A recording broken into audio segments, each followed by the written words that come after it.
그래서 24절까지 말씀입니다. 요한복음 16장 16절에서 24절까지 말씀입니다.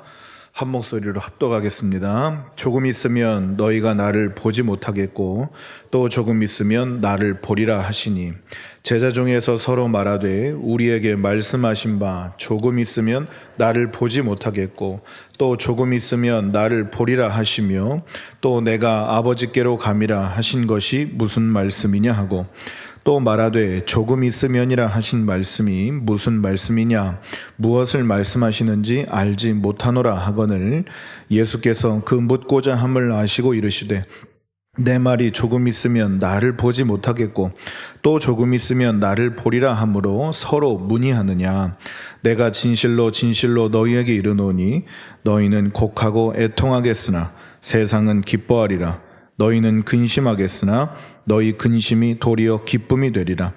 여자가 해산하게 되면 그때가 이르렀으므로 근심하나 아기를 낳으면 세상에 사람 난 기쁨으로 말미암아 그 고통을 다시 기억하지 아니하느니라.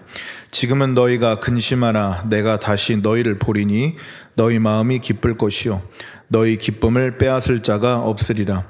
그날에는 너희가 아무것도 내게 묻지 아니하리라. 내가 진실로 진실로 너희에게 이르노니 너희가 무엇이든지 아버지께 구하는 것을 내 이름으로 주시리라. 지금까지는 너희가 내 이름으로 아무것도 구하지 아니하였으나 구하라 그리하면 받으리니 너희 기쁨이 충만하리라. 아멘.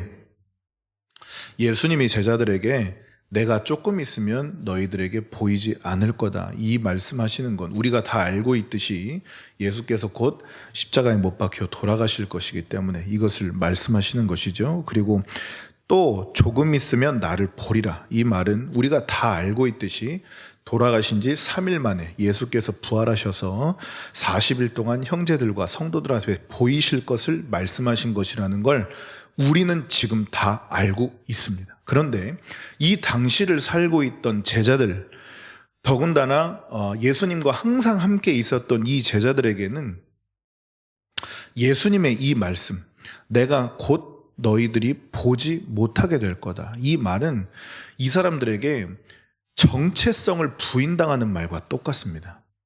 지금 이 제자들은 3년이라는 시간을 온전히 투자해서 예수님을 따라다녔고 예수님과 함께 있었고 그 3년이라는 시간은 뭐 이렇게 출퇴근을 한 게 아니었고 그냥 완벽하게 자기의 삶을 다 내려놓고 오롯이 예수님을 따르는 삶이었기 때문에 내가 이제 너희에게 보이지 않을 것이다. 이 말은 이 사람들의 3년, 아니 이 정체성을 다 부정당하는 말과 같습니다. 그렇기 때문에 이 말이 제자들에게 굉장한 근심이 되었던 거죠. 그런데 예수님이 뭐라고 하시냐면 20절을 한번 다 같이 읽어보겠습니다. 시작. 내가 진실로 진실로 너희에게 이르노니 너희는 곡하고 애통하겠으나 세상은 기뻐하리라. 너희는 근심하겠으나 너희 근심이 도리어 기쁨이 되리라. 제자들은 예수님의 죽으심 때문에 근심하고 어려웠고 마음이 슬펐고 정체성을 부인당했고 특히나 이제 베드로 같은 경우는 예수님이 돌아가신 후에 자기가 원래 하던 어부의 삶으로 돌아갑니다. 그런데 이들이 원래 자기의 삶의 자리로 돌아갔을 때 이 사람들은 의욕도 없었고 더 이상 내가 뭘 해야 될지 알지도 못하고 삶의 소망도 없고 그냥 그런 상태로 그냥 아무것도 할 수 없을 수는 없으니 그냥 자기의 삶의 자리로 꾸역꾸역 돌아간 것일 거예요. 그런데 3일 만에 예수께서 부활하신 다음에 제자들을 이렇게 책책 찾아가십니다. 그러면서 베드로에게 이제 우리가 요한복음에서도 볼 수 있겠지만 물으시죠. 밥 먹었냐? 그렇게 찾아가십니다. 그리고 마치 아무 일이 없었던 것처럼 그 십자가에 달리신 예수를 보고 3번을 부인했던 베드로에게 예수님이 똑같이 3번을 물으십니다. 네가 나를 사랑하느냐? 이것은 우리가 그 본문이 나올 때 다시 나누겠습니다만 완벽한 회복입니다. 십자가에 달리신 예수를 3번이나 부인했던 베드로를 향해서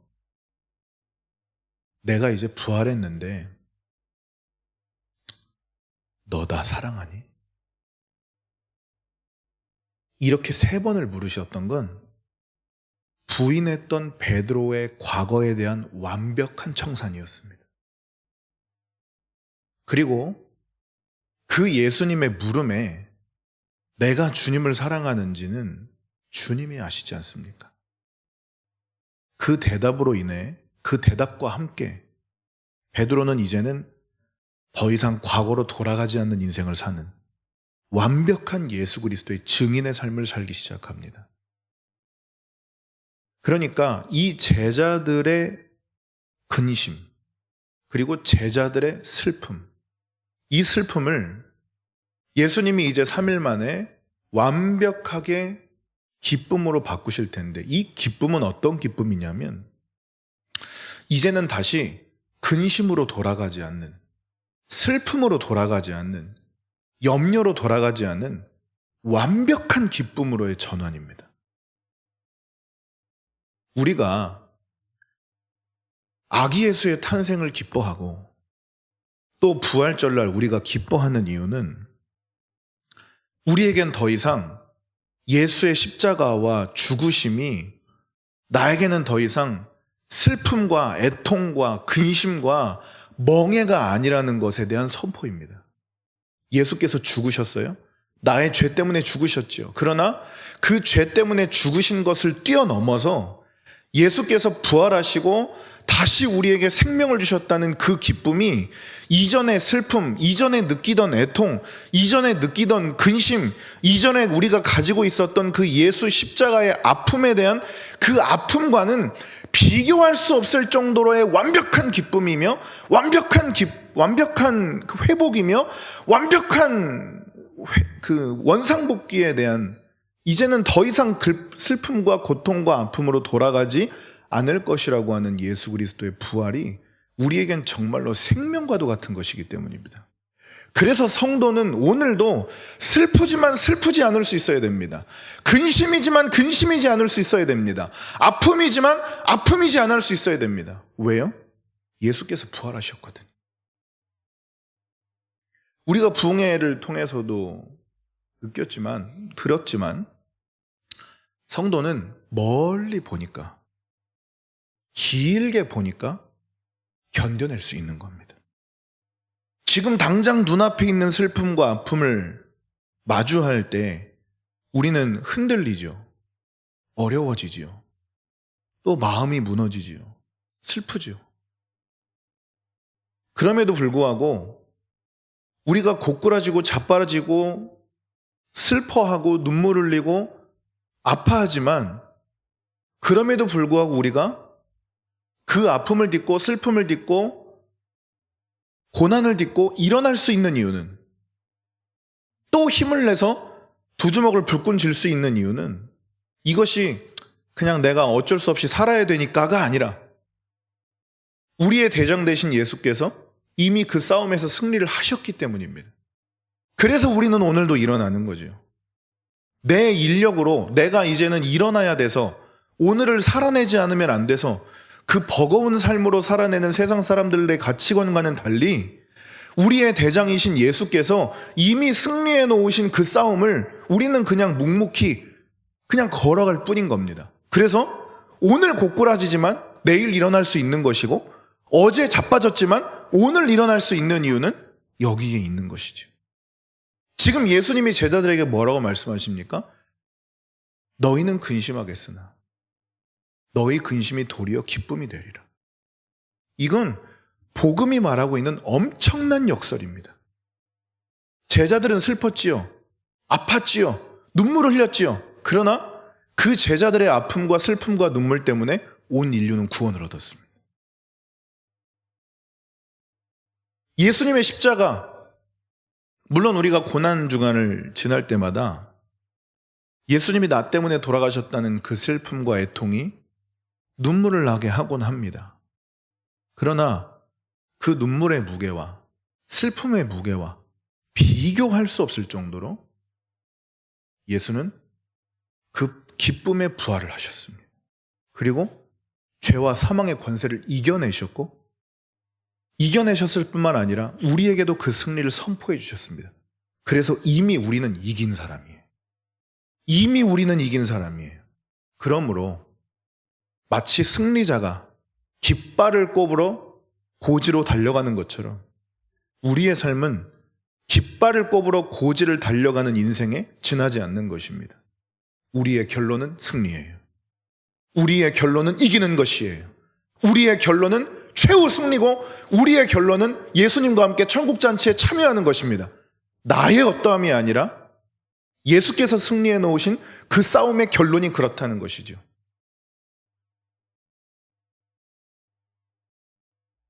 우리나라가 6.25 전쟁에서, 남북전쟁에서 아주 끝판으로 몰리고 있었을 때 메가더 장군이 인천에 상륙을 함으로 인해서 전세가 역전이 됩니다. 그리고 쭉쭉쭉 밀고 올라갔습니다. 마치 우리의 싸움은 이것과 같아요. 결론은 이미 정해져 있어요. 거기까지만 오면 되는 거예요.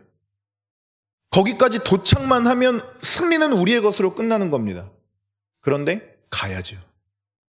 그래서 이미 정해놓은 승리의 싸움을 우리는 그냥 오늘 하루도 묵묵하게 살아낼 뿐입니다.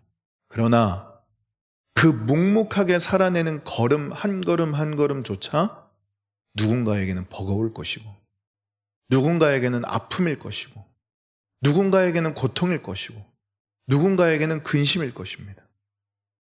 그러나 사랑하는 여러분, 우리에게 그 싸움은 그냥 오늘 또 힘겹게 살아내야 하는, 끝을 알 수 없는 터널을 지나가는 것과 같은 슬픔과 애통과 고통이 아니라 이미 예수께서 승리해 놓으신 싸움을 우리는 그냥 기쁨으로 동참만 하면 되는 것이죠. 그래서 22절을 보면, 지금은 너희가 근심하나 내가 다시 너희를 보리니 너희 마음이 기쁠 것이요 너희 기쁨을 빼앗을 자가 없으리라. 이것은 예수님이 12 제자한테만 하시는 말씀이 아닙니다. 오늘을 살아가는 모든 성도에게 우리 주님은 동일하게 말씀하고 계십니다. 너희 마음이 기쁠 것이요 너희 기쁨을 빼앗을 자가 없으리라. 그 기쁨은 우리의 것입니다. 그 승리는 나의 것입니다. 그리고 그 기쁨을 빼앗을 그 어떤 존재도 존재하지 않습니다. 나의 어떠함 때문이 아니라 우리의 대장 되신 예수가, 우리의 능력이 되신 예수가, 우리의 전부이신 예수가, 내 생명의 주인 되신 예수가 이미 그 싸움을 끝내놓으셨기 때문입니다. 그러면서 예수님이 뭐라고 하시냐면 23절에 이제 말씀을 하시는 거죠. 그날에는 너희가 아무것도 내게 묻지 아니하리라. 왜 아무것도 제자들이 묻지 않을까요? 물을 필요가 없는 거예요. 성령께서 그 마음에 조명하시고 성령께서 그 마음에 역사하시기 때문에 더 이상 물을 게 없는 겁니다. 오순절 다락방에 성령이 임하고 나니까 제자들에게는 더 이상 거칠 것이 없었습니다. 사도행전 28장의 말씀처럼 거침없이 담대하게 그들은 복음을 전하기 시작했습니다. 복음을 전하다가 누군가는 아주 처참하게 죽었습니다. 그리고 누군가는 절절 끓는 기름에 들어가야 했습니다. 펄펄 끓는 물에 들어가야 했습니다. 십자가에 거꾸로 못 박혀 죽었어야 했습니다. 목이 잘려야 했습니다. 돌에 맞아야 했습니다. 그러나 그런 아픔과 슬픔들이 그들의 복음에 대한 열정을 막을 수가 없었습니다. 왜요? 그 안에 성령께서 계셨기 때문이에요. 이들은 더 이상 물을 것이 없었어요. 이 안에 예수로 충만했기 때문에 그 충만한 예수 외에는 이들 눈앞에 볼 것이 없었습니다. 그래서 복음 외에는 이들에 보이지 않았고, 복음 밖에는 이들에게 중요하지 않았고, 복음 말고는 이들의 삶을 좌지우지할 것이 없었습니다. 그래서 누군가 나를 죽인다고 해도 날 죽여도 되는데 넌 예수 믿어라, 이러고 죽을 수 있었던 거예요. 그러면서 24절에 예수님이 뭐라고 하시냐면, 지금까지는 너희가 내 이름으로 아무것도 구하지 아니하였으나 구하라, 그리하면 받으리니. 지금 예수님은 24절에서 제자들에게 무엇을 구하라고 말씀하시는 겁니까? 성령을 구하라고 하시는 겁니다. 그 성령이 너희에게 임하시면 그 하루하루 힘겨운 인생의 삶이 힘겹지만 견뎌나갈 수 있을 거야. 어렵지만 살아나갈 수 있을 거야. 힘겹지만 해나갈 수 있을 거야. 왜? 너희 마음에 성령이 계시니까. 너희 삶을 성령이 주장하시니까. 네 힘으로 살아가는 게 아니라 성령이 주장하는 인생을 살아갈 거니까 할 수 있을 거예요. 예수님이 제자들에게 이걸 말씀하고 계시는 겁니다. 제자들은 오순절에 성령이 임하기 전까지 이 말이 무슨 말인지 몰랐습니다. 도대체 이 말이 무슨 말인지 몰랐습니다. 그런데 진리의 영이신 성령이 임하시고 나니까, 우리가 어제 나눈 말씀처럼 진리의 영이신 성령이 임하고 나니까 다 깨달아지는 거예요. 예수님이 지금까지 3년을 다니시면서 우리에게 내가 나의 영을 부어줄 거야, 아버지의 영으로 너희가 충만케 되면 너희가 나보다 더 큰 일을 할 수 있을 거야 라고 했던 그 모호한 말들이 이제는 다 알아지는 겁니다. 그러면서 그런 삶을 살고 있는 거예요, 자기들이. 마치 무두장이의 집에 거하고 있었던 베드로처럼 그들은 성령이 임하고 나니까 변하고 있었던 겁니다. 오늘 우리에게 이 은혜가 있기를 원합니다. 성령이 우리의 삶에 임해버리시면, 성령이 나의 삶을 주장해버리시면 다 알아질 겁니다. 이 말씀이 무엇을 말하고 있는 것인지, 이 성경이, 하나님의 마음이 이 성경을 통해서 우리에게 무엇을 말씀하고 있는 것인지 알아질 겁니다. 그리고 그 말씀을 살아가고 있을 겁니다. 그게 성령이 임한 사람들의 특징이에요. 그래서 우리가 오늘도 성령 충만을 구해야 하는 이유가 여기 있습니다. 내 의지로는 안 될 겁니다. 내 능력으로는 안 됩니다. 아침에 먹었던 마음이 오후에도 뻐그러지는 게 인생이거든요. 그 소망 없는 인생을 의지하지 마시고 오늘도 나를 붙들어 주시는 성령님 의지하면서 오늘 하루도 말씀대로 승리하실 수 있는 저와 여러분의 오늘이 되실 수 있기를 주님의 이름으로 축원합니다. 기도하겠습니다.